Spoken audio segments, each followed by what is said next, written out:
तुम्ही कंपनीत नवीन हायरिंग करताय आणि कर्मचाऱ्यांचे सगळे पैसे स्वतःच्या खिशातून देताय, मग बॉस तुम्ही खूप मोठी चूक करताय. बिझनेस वाढवायचा आहे, स्टाफ वाढवायचा आहे, पण पीएफ आणि सॅलरीच्या खर्चामुळे बजेटची चिंता वाटते. आता काळजी सोडा, कारण सरकारची ELI एम्प्लॉयमेंट लिंक्ड इन्सेंटिव्ह योजना, आता ही योजना तुमच्या बिझनेसचा मोठा आर्थिक ताण कमी करणार आहे. या योजनेअंतर्गत नवीन नोकऱ्या निर्माण करणाऱ्या कंपन्यांचा खर्च आता सरकार उचलणार आहे. या योजनेचा तुमच्या बिझनेसला नक्की काय आणि कसा फायदा होईल ते समजून घेऊया. Direct incentive. तुम्ही केलेल्या प्रत्येक नवीन भरतीवर सरकार तुमच्या कंपनीला दरमहा 1,000 ते 3,000 पर्यंतचा थेट इन्सेंटिव्ह देईल. यामुळे तुमची सॅलरी कॉस्ट बरीच कव्हर होईल. Long term support. हा फायदा केवळ 1-2 महिन्यासाठी नाही तर सलग 2 वर्षासाठी मिळेल आणि जर तुमचा बिझनेस मॅन्युफॅक्चरिंग सेक्टरमध्ये असेल तर ही सवलत तब्बल 4 वर्षापर्यंत लागू राहील. Hassle free transfer. यासाठी कोणतीही किचकट प्रोसेस नाही. हा वाचलेला पैसा थेट तुमच्या कंपनीच्या बँक खात्यात जमा होईल आणि ज्यामुळे तुमच्या बिझनेसचं वर्किंग कॅपिटल वाढायला मोठी मदत होईल. पण थांबा,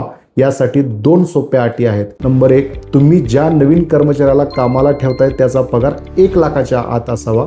नंबर 2, तुमच्या कंपनीचा सध्याचा एकूण कर्मचारी संख्येत किमान 2 ते 5 नवीन पदाची भरती झालेली असावी. तर या योजनेसाठी तुमची कंपनी पात्र आहे का, किती फायदा मिळू शकतो आणि रजिस्ट्रेशन प्रोसेस काय आहे हे जाणून घ्यायचं असेल तर आमचं पेज फॉलो करा आणि खाली ELI असा कमेंट करा किंवा स्क्रीनवर दिलेल्या नंबरवरती हाय पाठवा. आमची टीम तुम्हाला संपूर्ण माहिती देईल. धन्यवाद.